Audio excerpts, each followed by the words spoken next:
망해가는 일본 조선업 그 길을 우리가 따라 걷는다. 주영 경제 칼럼니스트. 80년대 중반까지만 해도 세계 조선업계 부동의 1위 국가는 일본이었다. 일본이 전 세계 수주 물량의 60% 이상을 싹쓸이했다. 그 배경에는 모노즈쿠리라는 일본 특유의 장인 정신에 있었다.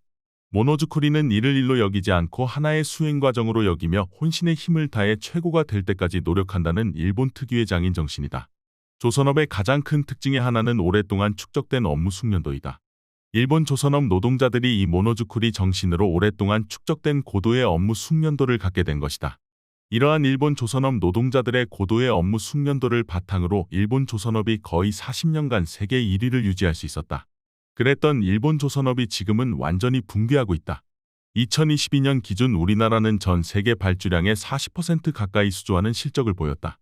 하지만 일본은 겨우 7.6%에 그쳤다.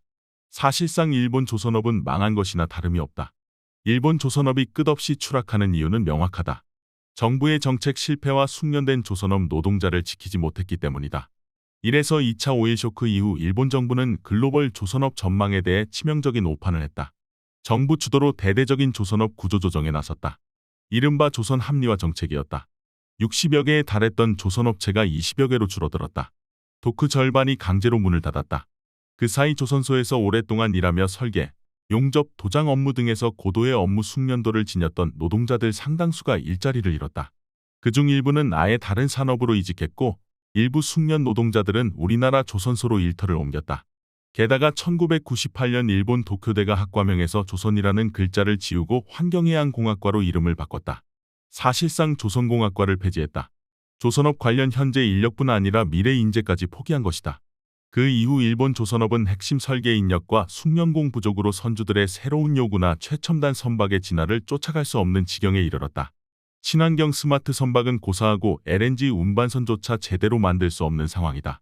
핵심 설계 인력과 숙련공 부족으로 제조 능력이 떨어져 해외 수주도 적극적으로 할 수 없다.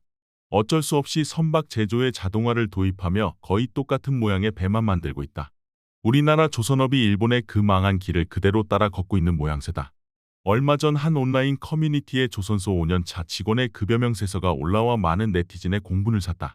기본급 216만원, 시간외 수당 144만원, 각종 세금을 제외하고 실수령액 330만원이었다. 그런데 연장 근로시간이 61.5시간, 휴일 근로시간도 72시간에 달했다. 급여 명세서가 사실이라면 업무 강도가 매우 높은 조선소에서 하루에 무려 14시간이나 일을 했다는 이야기다. 월 300여만 원이라도 벌고 싶다면 휴일이고 평일이고 영혼을 갈아 넣을 만큼 장시간 일을 해야 한다는 소리다. 추가로 일을 하지 않으면 손에 쥐는 건 달랑 200여만 원, 사실상 최저임금이다. 작년에 대우조선해양 하청업체 노동자들의 파업이 있었다. 임금을 올려달라고 파업에 나선 것도 아니었다. 2020년부터 조선업이 불황을 탈피하고 실적을 회복했으니 5년 전 삭감했던 임금을 원상회복시켜달라는 것이 요구의 전부였다. 22년차 경력의 A급 용접사 유채한 씨의 시급이 겨우 1만원 수준이었다. 사람답게 살기 위해 13제곱마터 철제구조물 안으로 스스로 들어가 죽기를 각오하고 파업에 나선 것이었다. 정부는 노사 간의 갈등을 조정하고 사태 해결을 위해 최선을 다해야 한다. 하지만 정부의 태도는 도저히 이해할 수 없었다. 노사 간의 갈등을 조정하려는 모습은 볼 수 없었고 공권력을 동원해 강제 진압하겠다는 폭력적인 대처로 일관했다. 강력한 법적 처벌과 그 책임을 엄중하게 묻겠다는 말도 있지 않았다. 결국 노조는 정부의 강경한 태도 앞에 백기투항하고 말았다. 그런데 백기투항이 끝도 아니었다. 파업을 주도했던 노조 집행부에 470억 원의 손해배상 청구 소송이 제기됐다. 시급 1만원 수준의 급여를 받았던 노동자들이 470억 원이 있을 리가 만무하다. 사실상 노조 자체를 말살하겠다는 의도나 다름없었다. 살인적 손해배상 소송을 제기한 대우조선해양은 과거에 분식회계 범죄를 저질렀던 적이 있다. 회계 사기 규모도 무려 5조 원에 달했다. 경영진은 그 조작된 회계장부를 바탕으로 성과급 잔치를 벌이기도 했다.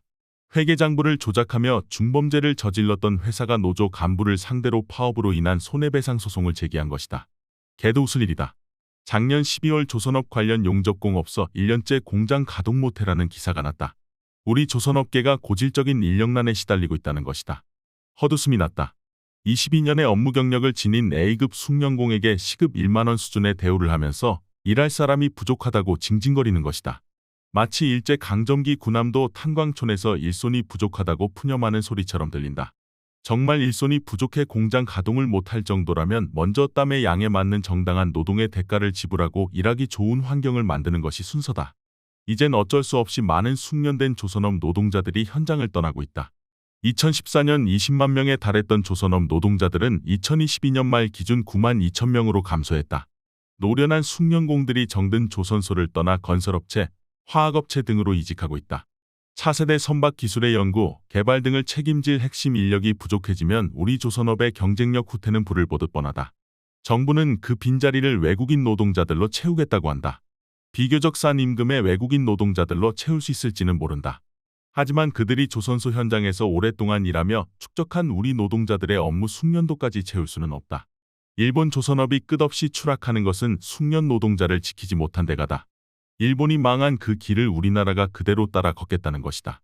이대로 간다면 우리나라 조선업이 망하는 것은 시간 문제다.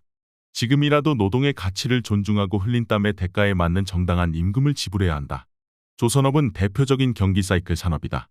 불황기를 대비해 조선업 노동자들을 위한 조선업 고용안정기금을 만들고 조선업 관련 사회안전망을 더욱 두텁게 하는 제도적 장치도 마련해야 한다.